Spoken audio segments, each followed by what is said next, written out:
ഇന്നത്തെ വീഡിയോയിൽ ഒരു വെറൈറ്റി ചായക്കടിയാണ് ഉണ്ടാക്കുന്നത്. റമദാനിലെല്ലാം ട്രൈ ചെയ്ത് നോക്കാൻ പറ്റിയിട്ടുള്ള സിമ്പിൾ ആയിട്ടുള്ള ടേസ്റ്റ് ആയിട്ടുള്ള ഒരു ചായക്കടിയാണ്. അപ്പോൾ നമുക്കിത് എങ്ങനെ ഉണ്ടാക്കുന്നതെന്ന് നോക്കാം. ഇതിനായിട്ട് നമ്മൾ ഒരു 4 നേന്ത്രപ്പഴം എടുക്കുക. എടുക്കുമ്പോൾ കുറച്ച് പഴുത്തത് നോക്കിയിട്ട് എടുക്കണേ. എന്നിട്ട് നമുക്കിതൊന്ന് വാട്ടിയെടുക്കണം. അപ്പോൾ അതിനായിട്ട് കുറച്ച് നെയ്യ് ഒന്ന് ചൂടാക്കുക. ചൂടാക്കിയതിന് ശേഷം നേന്ത്രപ്പഴം ഇതുപോലെ നീളത്തിലേക്ക് കട്ട് ചെയ്തിട്ട് നമുക്ക് നെയ്യിലേക്ക് ഇട്ട് കൊടുക്കാം. എന്നിട്ട് രണ്ട് സൈഡും തിരിച്ചും മറിച്ചെല്ലാം ഇട്ടിട്ട് നല്ലൊരു ഗോൾഡൻ കളറിൽ നമുക്കിതൊന്ന് റോസ്റ്റ് ചെയ്തെടുക്കാം. അപ്പൊ നിങ്ങൾ നെയ്യിൽ തന്നെ വറുത്തെടുക്കണേ, എന്നാലാണ് ഇതിന് നമുക്ക് നല്ലൊരു ടേസ്റ്റ് കിട്ടുക. ഈ ഒരു സ്നാക്ക് ഉണ്ടാക്കാൻ നമുക്ക് ഈ ഒരു പാത്രം മാത്രം മതി. കുറെ പാത്രങ്ങളും കുറെ സമയമൊന്നും വേണ്ട, നല്ല ഈസി ആയിട്ട് ഉണ്ടാക്കാൻ പറ്റുന്നതാണ്. അപ്പൊ നമ്മൾ പഴം ഇതുപോലെ നന്നായിട്ട് റോസ്റ്റ് ചെയ്തിട്ട് മാറ്റി വെക്കാം. ഇനി അതേ നെയ്യിൽ തന്നെ നമുക്ക് കുറച്ച് തേങ്ങയും കൂടി ഒന്ന് വറുത്തെടുക്കാം. അപ്പോൾ ഒരു കപ്പ് തേങ്ങ അതിലേക്ക് ഇട്ട് കൊടുത്തിട്ട് അതിലേക്ക് ആവശ്യത്തിനുള്ള പഞ്ചസാരയും കൂടി ചേർത്ത് കൊടുക്കാം. ഞാനിപ്പോ ഒരു 3 ടേബിൾ സ്പൂൺ പഞ്ചസാര ഇട്ട് കൊടുത്തിട്ടുണ്ട്.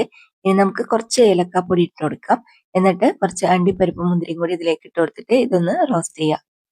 ഈ തേങ്ങന്റെ കളറ് ചെറുതായിട്ടൊന്ന് മാറി വന്നാൽ മതി. അപ്പൊ ദാ ഇതുപോലെ നല്ലൊരു കളറായിട്ട് വരുമ്പോൾ നമുക്ക് ഫ്ലെയിം ഓഫ് ആക്കി കൊടുക്കാം. എന്നിട്ട് ഈ തേങ്ങയും നമുക്ക് വേറൊരു പാത്രത്തിലേക്ക് മാറ്റി വെക്കാം.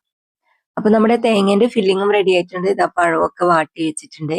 ഇനി നമ്മൾ ഒരു ബൗൾ എടുക്കുക. ബൗളിലേക്ക് ഒരു 3 മുട്ട പൊട്ടിച്ച് വെച്ച് കൊടുക്കാം. നിങ്ങൾ എടുക്കുന്ന പാത്രത്തിനനുസരിച്ചിട്ട് മുട്ടിന്റെ എണ്ണം കൂട്ടും കുറക്കും ഒക്കെ ചെയ്യാം. അപ്പൊ നമ്മൾ 3 മുട്ട ഇതിലേക്ക് പൊട്ടിച്ചു വെച്ചതിന് ശേഷം ഒരു 1/4 കപ്പ് പാലും കൂടി നമുക്ക് ഇതിന്റെ കൂടെ തന്നെ ഒഴിച്ചു കൊടുക്കാം.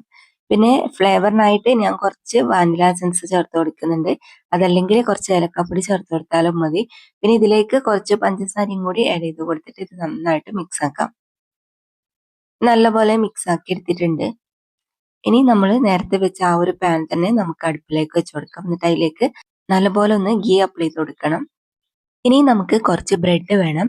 അപ്പൊ ബ്രെഡ് നമ്മൾ ഇതുപോലെ ഈ മുട്ടയുടെ ബാറ്ററിലേക്ക് നല്ലപോലെ ഒന്ന് ഡിപ്പ് ചെയ്ത് കൊടുത്തിട്ട് ഈ ഫ്രൈ പാനിലേക്ക് നമുക്ക് ഇതുപോലെ ഇങ്ങനെ നിരത്തി വെച്ച് കൊടുക്കാം. അപ്പൊ ഇതാ ഞാൻ 4 എണ്ണം ഇതിലേക്ക് ഇങ്ങനെ നിരത്തി വെച്ച് കൊടുക്കുന്നുണ്ട്. എന്നിട്ട് നമ്മൾ നേരത്തെ വാട്ടി വെച്ച ആ ഒരു നേന്ത്രപ്പഴം ഉണ്ടല്ലോ, അത് നമുക്ക് ഇതിന്റെ മുകളിലേക്ക് ഇതുപോലെ ഇങ്ങനെ നിരത്തി വെച്ച് കൊടുക്കാം. ഇതിപ്പോ ഈ ഒരു പാത്രത്തിൽ അല്ലെങ്കിൽ നിങ്ങൾക്ക് സോസ് പാനിലും സെറ്റ് ചെയ്യാം ട്ടോ.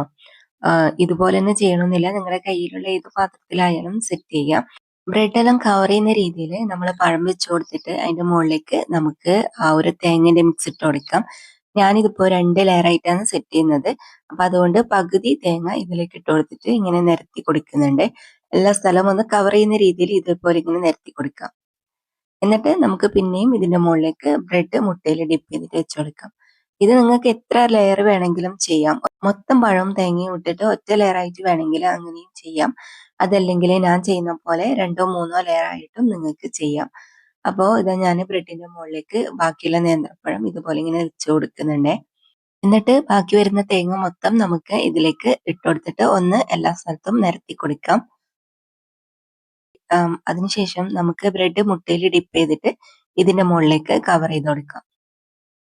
അപ്പൊ ഞാനിതാ 4 ബ്രെഡ് ഇതുപോലെ ഇങ്ങനെ വെച്ച് കൊടുത്തിട്ട് ഇത് കവർ ചെയ്തിട്ടുണ്ട്. എന്നിട്ട് ബാക്കി വരുന്ന ആ ഒരു മുട്ടന്റെ മിക്സ് നമുക്ക് ഇതിന്റെ മുകളിലേക്ക് ഒഴിച്ചു കൊടുക്കാം. പിന്നെ ഒഴിക്കുമ്പോൾ ഇതിന്റെ മുകളിലും സൈഡിലും ഒക്കെ ആവുന്ന രീതിയിൽ വേണം നമ്മൾ ഒഴിച്ചു കൊടുക്കാൻ വേണ്ടിയിട്ട്. പിന്നെ ഈ ഒരു വലിപ്പത്തിലുള്ള സോസ് പാൻ ഉണ്ടെങ്കിൽ അതായിരിക്കും കുറച്ചും കൂടി ബെറ്റർ. എൻ്റെ അടുത്ത് ഉള്ളത് ചെറിയ സോസ് പാൻ ആണ്. അപ്പൊ നിങ്ങളുടെ അടുത്ത് വലുതുണ്ടെങ്കിൽ വലുതിൽ ഉണ്ടാക്കിക്കോ, അതാവുമ്പോൾ നമുക്ക് കറക്റ്റ് ആയിട്ട് കിട്ടും. അതുപോലെ ഇത് മറച്ചിട്ട് കൊടുക്കാനൊക്കെ ഈസി ആയിരിക്കും. ഇനി നമ്മളിത് മൂടി വെച്ചിട്ട് കുറച്ച് സമയം മാത്രം കുക്ക് ചെയ്തെടുക്കുക. ഇതൊന്ന് സെറ്റ് ആയിട്ട് വന്നാൽ മതി.